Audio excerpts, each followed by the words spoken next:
Hello నమస్తే.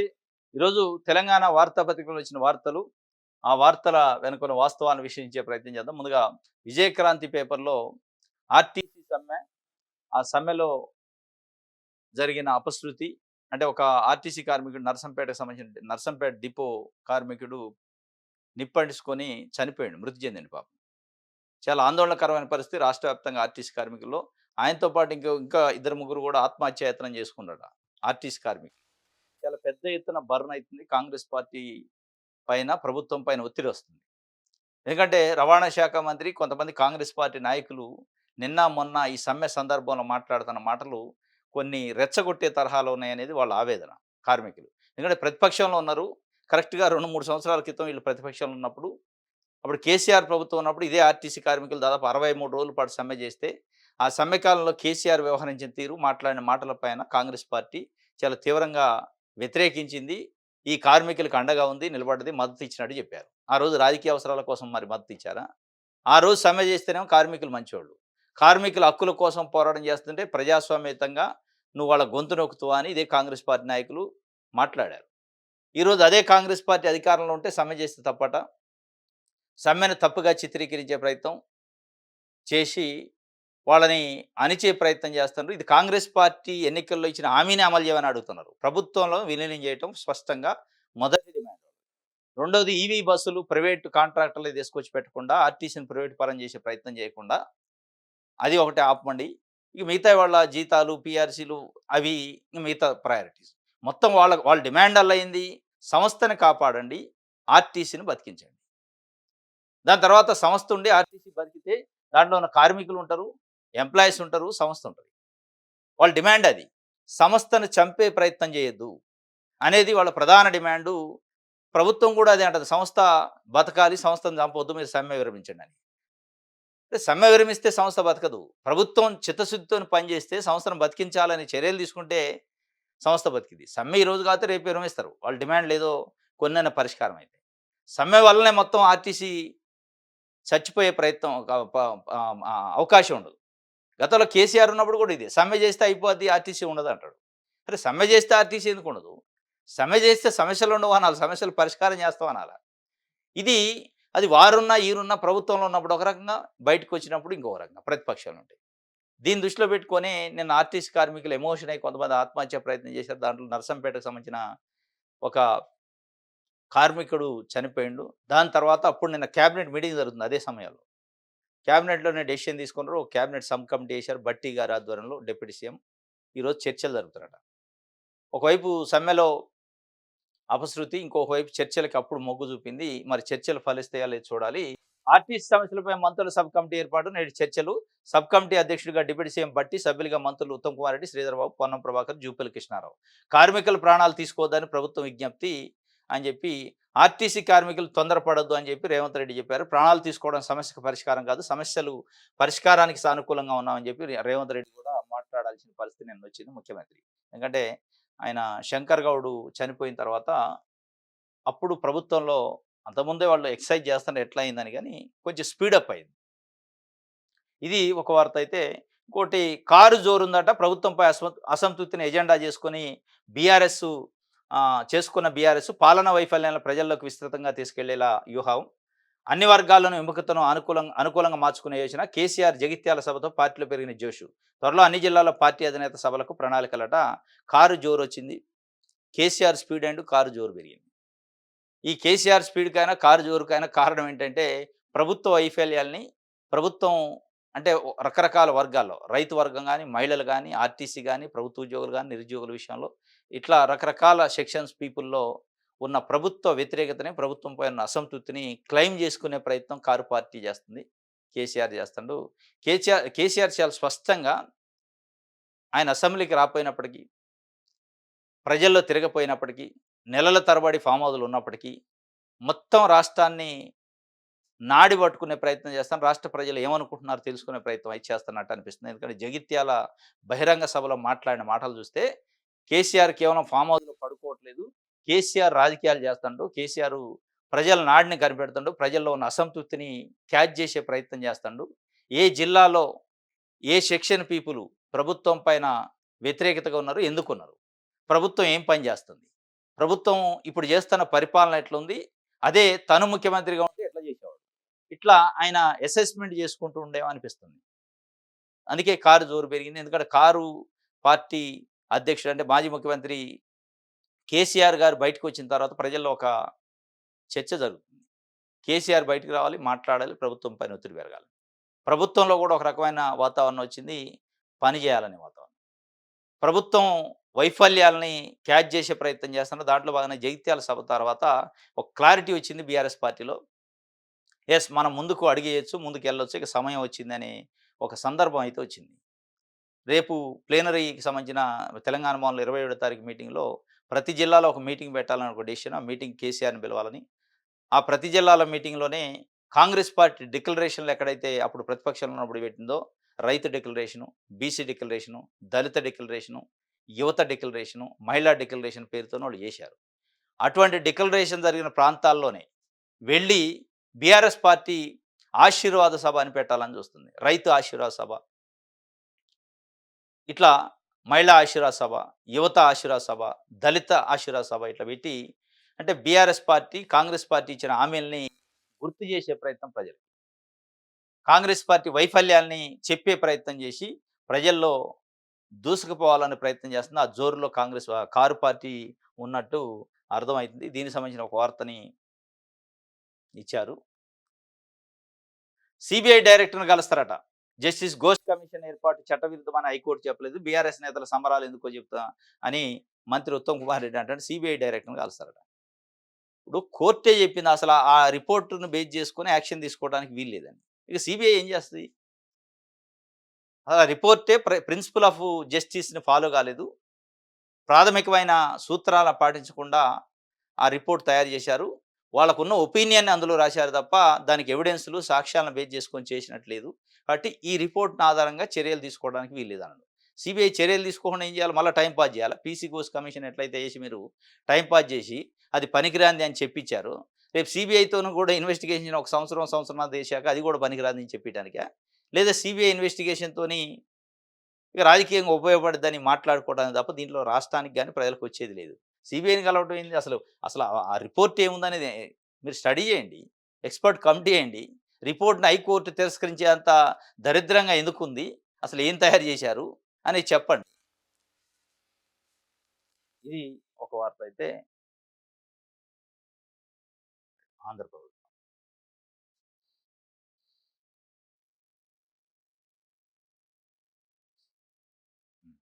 RTC కార్మికులకు అభయమాట. మంత్రుల జీతాల్లో సగం కోత. ఆ సొమ్ముతో 100 రోజుల్లో రిటైర్డ్ ఉద్యోగుల బకాయిలు చెల్లింపు. రాష్ట్ర మంత్రిమండలి సంచలన నిర్ణయం. హిమాచల్ ప్రదేశ్ బాటలో కీలక అడుగట. హిమాచల్ ప్రదేశ్‌లో హెచ్‌పీ అంటే మొన్న ఆంధ్రజ్యోతి పేపర్‌లో ఇచ్చిండు. ఏపీ హెచ్‌పీ మోడల్ అని. ఆంధ్రప్రదేశ్‌లో కూడా హిమాచల్ ప్రదేశ్ మోడల్ అట. అక్కడ ప్రభుత్వ ఉద్యోగుల జీతాలు తగ్గించడం, అవన్నీ చేస్తున్నారు అప్పుల భారం నుంచి తప్పించుకోవడానికి. ఇక్కడ మంత్రుల జీతాలట ఆర్టీసీ కార్మికుల కోసం సగం కోతేస్తారట. మంత్రులు ఎంతమంది ఉంటారు మొత్తం? మన తెలంగాణలో మొత్తం భర్తీ చేస్తే 18 మంది మంత్రులుంటారు. 18 మంది మంత్రులకి ఎంత జీతం వత్తది? ఆ జీతంలో సగం కోత ఇస్తే అయిపోద్దా? ఆర్టీసీ కార్మికులుకి ఇచ్చిన హామీలు నెరవేరుతాయా? ఇవి గాదు గానీ, ఇయన్నీ ఏదో సింపతి గేములు, స్ట్రాటజీ గేములు, పాపం మంత్రులే జీతాలు త్యాగం చేశారట. అసలు అందులో ఉన్న మంత్రులలో జీతాల పైన ఆధారపడే మంత్రులు ఎంతమంది ఉండరు? వాస్తవంగా చెప్పుకోవాలంటే. జీతాల పైన లేదా గవర్నమెంట్ ఇచ్చే క్వార్టర్ పైన, గవర్నమెంట్ ఇచ్చే కారు పైన ఆధారపడ్డ మంత్రులు ఎవరు లేరు. వాళ్ళు ఆల్రెడీ ఫైనాన్షియల్లీ చాలా ఎస్టాబ్లిష్డ్ ఉన్న మంత్రులే చాలా మంది ఉన్నారు. ఒకళ్ళిద్దరు తప్ప. వాళ్ళకి ఆ జీతం అవసరం లేదు. అసలు ఆ జీతం ఎప్పుడొద్దో కూడా వాళ్ళకి తెలవని మంత్రులు ఉన్నారు. పొంగులేటి శ్రీనివాసరెడ్డి లాంటోళ్ళు, ఉత్తమ్ కుమార్ రెడ్డి లాంటోళ్ళు, కోమటిరెడ్డి వెంకటరెడ్డి లాంటోళ్ళు, రేవంత్ రెడ్డి లాంటోళ్ళు. వాళ్ళకి అవసరమే లేదు ఆ జీతంతోని. జూపల్లి కృష్ణారావు లాంటోళ్ళు. వీళ్ళు ఆల్రెడీ ఫైనాన్షియల్లీ ఎస్టాబ్లిష్డ్. ఏదో మేము మంత్రులను త్యాగం చేసినామని చెప్పుకోవడానికి చెప్పినట్టుంది తప్ప, ఇది కాదు చేయాల్సింది. వాళ్ళకి ఏం హామీ ఇచ్చారో, హామీకి ఎంత డబ్బు కావాలో చెప్పాలి తప్ప, మంత్రుల జీతంలో సగం కోతేసి, ఆ మంత్రుల జీతంలో ఇగ మేము త్యాగం చేసినమంటే అది ఎవరికి పనికొస్తది? ఏ కార్మికులకి ఇస్తారు? ఎంతమంది కార్మికులకొస్తది? మీరిచ్చిన హామీలేంటి? మీరు చేస్తుందేంటి? వాళ్ళు ప్రభుత్వంలో విలీనం చేసుకుంటున్నారు. అది చేయండి. జీతంలో కోతేసి ఏదో మీరు మొత్తం జీవితాలను త్యాగం చేసి వాళ్ళకిచ్చినట్టు అవి గాకుండా, ఆ ఎలివేషన్స్, ప్రచారం గాకుండా వాస్తవంలోకి రండి. ఇది ఒక వార్త అయితే, ముప్పెట పోరుబాట ఉత్తర తెలంగాణలో కాళేశ్వరము, దక్షిణాన పాలమూరు, మరో వంక మూసీ దండియాత్ర, కృష్ణా గోదావరి పరివాహకంలో కథం తొక్కునున్న బీఆర్ఎస్ రాష్ట్ర వ్యాప్తంగా భారీ సభలు, రజతోత్సవం ముగింపు నాటికి ముగింపు నాటికి ఉద్యమ కార్యాచరణ త్వరలో ప్రభుత్వ నమోదు సభ్యత్వ నమోదు సంస్థాగత ఎన్నికలపై దృష్టి 27న ప్రతినిధుల సమావేశంలో ప్రకటించిన కేసీఆర్ అట. ముప్పెట పోరుబాటు స్టార్ట్ చేశారు. ఉత్తర తెలంగాణలోని కాళేశ్వరాన్ని ఒక ఎజెండా, దక్షిణ తెలంగాణలో పాలమూరు రంగారెడ్డి ఎత్తిపోతలు, మరోవంక మూసీ దండియాత్ర. మూసీ పైన మూసీ పరివాహకంలో ఉన్న అంటే హైదరాబాద్ ప్రాంతంలో ఉన్న పేద ప్రజలు చాలా పెద్ద ఎత్తున ఆగ్రహం మీద ఉన్నారు ప్రభుత్వం పైన. వాళ్ళని క్యాచ్ చేయాలని ప్రయత్నం చేస్తుంది బీఆర్ఎస్ పార్టీ. అదే పాలమూరు ప్లస్ కాళేశ్వరం విషయంలో కూడా అంటే కృష్ణా గోదావరి నదీ పరివాహక ప్రాంతంలో కథం తొక్కాలని ప్రయత్నం. ఆ జిల్లాలలో మీటింగ్లు పెట్టి కేసీఆర్ ప్రసంగించి కేడర్‌లో ఉత్సాహం, ప్రజల్లో ఒక గుర్తు చేసే కార్యక్రమం. కాంగ్రెస్ పార్టీ ఏం హామీలు ఇచ్చింది, ఎందుకు అమలు చేయట్లేదని గుర్తు చేసే కార్యక్రమం చేయాలని ఓ ప్రయత్నం దూసుకొని పోయే ప్రయత్నం చేస్తున్నారట. ఇంకోటి యూరియా యాప్‌పై హైకోర్టుకు రైతులు, ప్రభుత్వానికి కోర్టు కీలక ఆదేశాలట. యూరియా యాప్‌లలో ఇస్తున్నాం అంటున్నారు. ఆ యాప్ పైన హైకోర్టులో పిటిషన్ వేశారు. హైకోర్టులో ఎన్ని పిటిషన్లు ఉన్నాయో తెలుసా? రైతు రుణమాఫీ అందరికి కాలేదని ఒక పిటిషన్ ఉంది. యూరియా పైన ఒక పిటిషన్ ఉంది. రైతు భరోసాల పైన పిటిషన్లు ఉన్నాయి. యూరియా యాప్‌లో అసలు యూరియా స్టాక్ ఉండాలి గానీ యాప్ ఎందుకు? స్టాక్ ఉంటే వాళ్ళేం మొత్తం యేసుకొనొచ్చి ఇంట్లో పెట్టుకోరు కదా! అవసరం మేరకే కదా! యాప్ దేనికి? సరే పెడితే పెట్టారు. అసలు స్టాక్ పెట్టాలి కదా! స్టాక్ లేకుండా యాప్ పెట్టి ఏం సుఖం? యాప్ ఓపెన్ చేస్తే స్టాక్ లేదని చూపిస్తుంది. దీనిపైన హైకోర్టుకు పోయారు. హైకోర్టు చాలా కీలకంగా చెప్పింది. ఎంతమంది రైతులకు టెక్నాలజీ తెలుసు, ఎంతమంది రైతుల దగ్గర సెల్ ఫోన్‌లుంటాయి, అది ఆండ్రాయిడ్ ఫోన్‌లుంటాయి, యాప్ డౌన్‌లోడ్ చేసుకునే అవకాశం ఉన్న ఫోన్‌లుంటాయి. అసలు ఇన్నున్నప్పటికీ మీరు అసలు ఆ స్టాక్ ఉందా? ఇదన్నీ ప్రభుత్వం ఎవరన్నా అడిగింది. ప్రభుత్వం టైం తీసుకుంది కౌంటర్ కోసం. యూరియా విషయంలో మళ్ళా వచ్చే సీజన్‌కైనా కరెక్ట్‌గా అందించాలని ఒకాయన పిటిషన్ ఏసిండు. రైతులు కొంతమంది కలిసి. ఇది ఒక వార్త 'ఆంధ్రజ్యోతి'.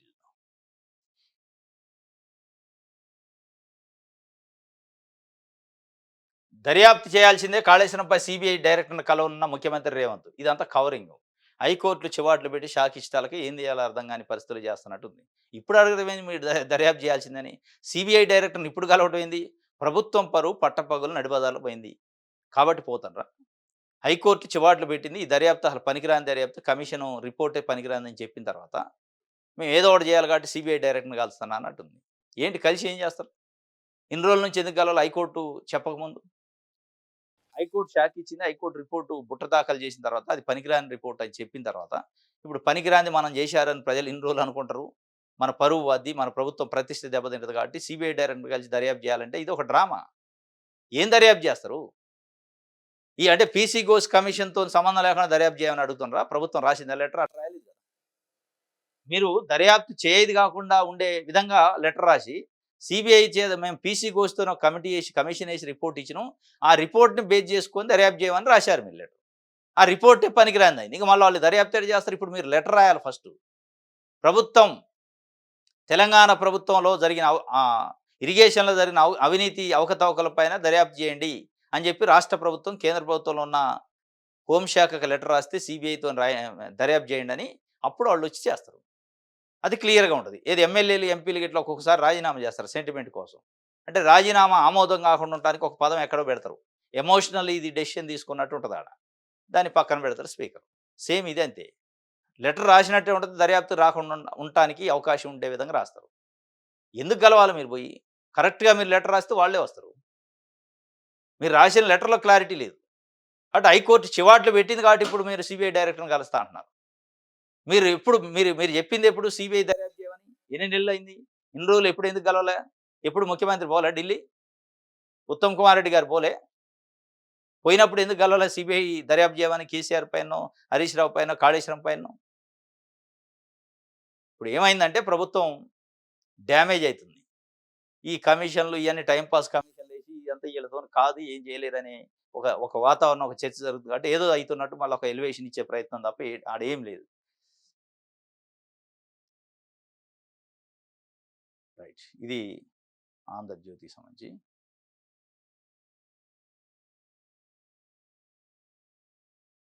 రైట్. 'దిశ' పేపర్.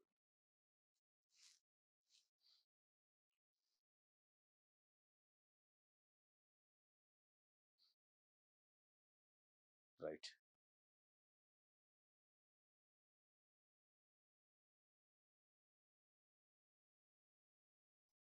ఓయో రూమ్‌గా అంబులెన్స్ అంట. ఇద్దరు యువకులు, యువతిని పట్టుకున్న స్థానికులు సోషల్ మీడియాలో వీడియో వైరల్ అయిందట. ఓయో రూమ్‌ని చేసుకున్నారట అంబులెన్స్‌ని. అంబులెన్స్ అయితే ఇక ఎవరికీ డౌట్ రాదని చెప్పి అంబులెన్స్‌లోనే ఒక రూము అట్మాస్ఫియర్ చేసి చేస్తాండ్రట. ఇది ఎన్ని 6 పేజీలో ఉంది చూద్దాం.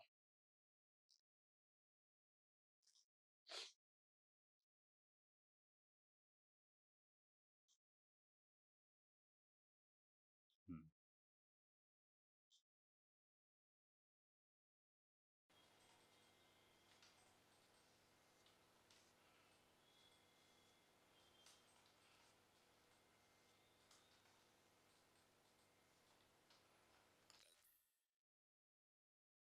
అంబులెన్స్‌లో పాడుపనట ప్రాణాపాయ స్థితిలో ఉన్న వారిని కాపాడే అంబులెన్స్‌ను ఓయో రూమ్‌గా మార్చి కామక్రియలు సాగిస్తున్నారు. ఈ వీస్తుపోయే ఘటన మధ్యప్రదేశ్‌లోని చెత్తార్‌పూర్‌లో వెలుగులోకొచ్చిందట. జాతీయ మీడియా కథనాల ప్రకారం చెత్తార్‌పూర్ రోడ్లపై వేగంగా వెళుతున్న అంబులెన్స్‌లో అనుమానాస్పద కార్యకలాపాలు జరుగుతున్నట్టు స్థానికులు గమనించారు.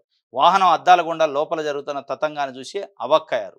వెంటనే అప్రమత్తమైన కొందరు వ్యక్తులు బైకులపై అంబులెన్స్‌ను వెంబడించి అడ్డుకున్నారు. వాహనం తలుపులు తెరిచి చూడగా లోపల ఇద్దరు యువకులు, ఒక యువతి అభ్యంతరకర పనులు చేస్తున్నట్టు గమనించారు. అంబులెన్స్‌ను ఆపి యువకులను పట్టుకోగా ఆ సమయంలో స్థానికులు తీసిన వీడియో ప్రస్తుతం నెట్టింట వైరల్‌గా మారింది.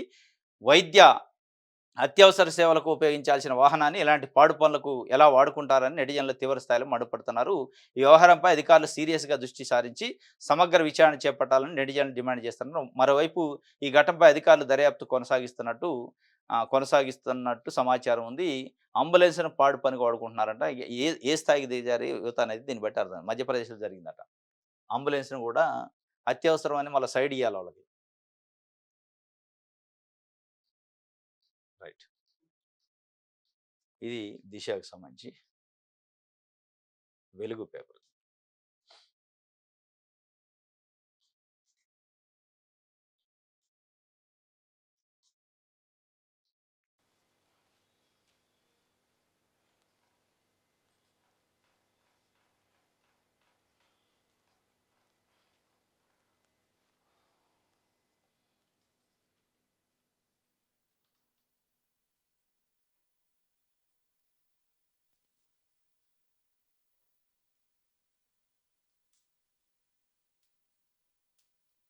తగినంత యూరియా ఉందా? యాప్‌పై ప్రచారం చేశారా? హైకోర్టు కౌంటర్ దాఖలు ఇప్పుడు వాళ్ళు అదే అడిగింది హైకోర్టు. నువ్వు యాప్ పెట్టం కాదు. అసలు యూరియా స్టాక్ ఉందా అని అడిగారు. అది ప్రైమరీ ప్రిన్సిపల్ కదా!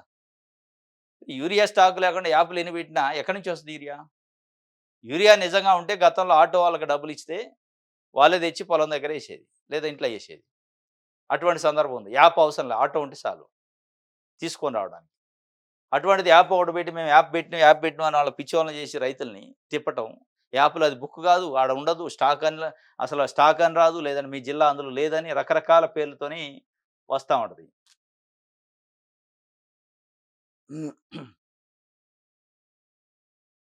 రైట్. మేలో పార్టీ పదవుల భర్తీ అట రాహుల్ గాంధీతో భేటీలో PCC chief Mahesh Kumar Goud party పోస్టుల నియామకాలపై అగ్రనేతలతో కీలక చర్చలు. హైదరాబాద్లో ఏఐసీసీ ఓబీసీ మీటింగ్ నిర్వహించాలని రిక్వెస్టు. శాస్త్రీయంగా కుల సర్వే చేసి ఓబీసీ లెక్కలు తేల్చినట్టు మహేష్ కుమార్ వెల్లడి. కేసీఆర్ మాదిరి ఒక్కరోజు సర్వే కాదు ఇది అని చెప్పి మేలో నామినేటెడ్ పార్టీ పదవుల భర్తీ ఉండదు. కాంగ్రెస్ పార్టీ ఎట్లా ఉంటదంటే 6 నెలలకి, 3 నెలలకు ఒకసారి నామినేటెడ్ పదవులు త్వరలో ఇక వచ్చే నెలలో నామినేటెడ్ పదవులు, పార్టీ పదవులు అంటుంటారు. మేలో అని మళ్ళా నిన్న ఒక లీక్. ఎందుకంటే రాహుల్ గాంధీతోని ఒక 15 నిమిషాల పాటు పీసీసీ అధ్యక్షుడు మీటింగ్ అయింది కాబట్టి ఏం ఏం మీటింగ్ అయ్యారంటే ఇది చెప్తారు ఇక బయటికొచ్చి. అక్కడ అయిద్యా నిజంగా? ఇప్పటికే ముఖ్యమంత్రి ఢిల్లీ ఎళ్ళిన సందర్భంలల్లా అయిపోతుంది క్యాబినెట్ మంత్రులు భర్తీ అయితుందంటారు. నామినేటెడ్ పదవుల భర్తీ అంటారు. పీసీసీ కార్యవర్గం భర్తీ అంటాడు. వాళ్ళు భర్తీ చేయలేని పరిస్థితిలో ఉన్నరా? వద్దనుకోని ఆగుతుండ్రా? ఎట్లయిద్ది మేలో? ఎంపీటీసీ, జడ్పీటీసీ ఎన్నికలు జూన్‌లో పెడతాను అంటున్నారు. అయి పెడితే అయ్యేదాకా లేదంటారు. ఇప్పుడు మొన్నటిదాకా కేరళ ఎన్నికలు చెప్పారు సాకు. కేరళ ఎన్నికలు అయిపోయినాయి. ఇప్పుడు ఎంపీటీ, జడ్పీటీసీ వస్తాయి. దాని తర్వాత జీహెచ్ఎంసీ ఎన్నికలొస్తాయి. ఇవన్నీ అయ్యేటప్పటికి 3 సంవత్సరాలు దాటిపోద్ది. దాటిపోయిన తర్వాత ఇప్పుడు కాదులే నెక్స్ట్ మళ్ళా చూద్దాం అంటారు. ఇంక ఉన్నదెంత 2 ఇయర్సే ఇగ.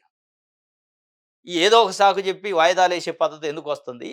కాంగ్రెస్ పార్టీలో అసంతృప్తి రేగిద్ది. పదవులు మొత్తం పంపిణీ చేస్తే అవి అట్లా పెట్టి ఇగో మీకు పదవులున్నాయి కాబట్టి ఎవరు కూడా నోరు తెరవద్దని చెప్పే ప్రయత్నమా? దానికోసం ఒక వ్యూహాత్మకంగానే మళ్ళీ అప్పుడప్పుడు దాన్ని కదిలించడం అది అయిపోతుంది మేలో వస్తుంది, జూన్‌లో వస్తుందంటే ఎవరైనా నోరు తెరిచే వాళ్ళున్నా, ప్రశ్నించే వాళ్ళున్నా ప్రశ్నించకుండా ఆపటం కోసమా? ఒక వ్యూహాత్మకంగా చేస్తానా అనిపిస్తుంది. ఇది మేలో అయితే ఉంటాయట పదవుల పంపిణీ. నామినేటెడ్ పదవులు. చూడాలి మేలో నిజంగా ఉంటాయా లేవా అనేది. సాక్షి పేపర్ చూద్దాం.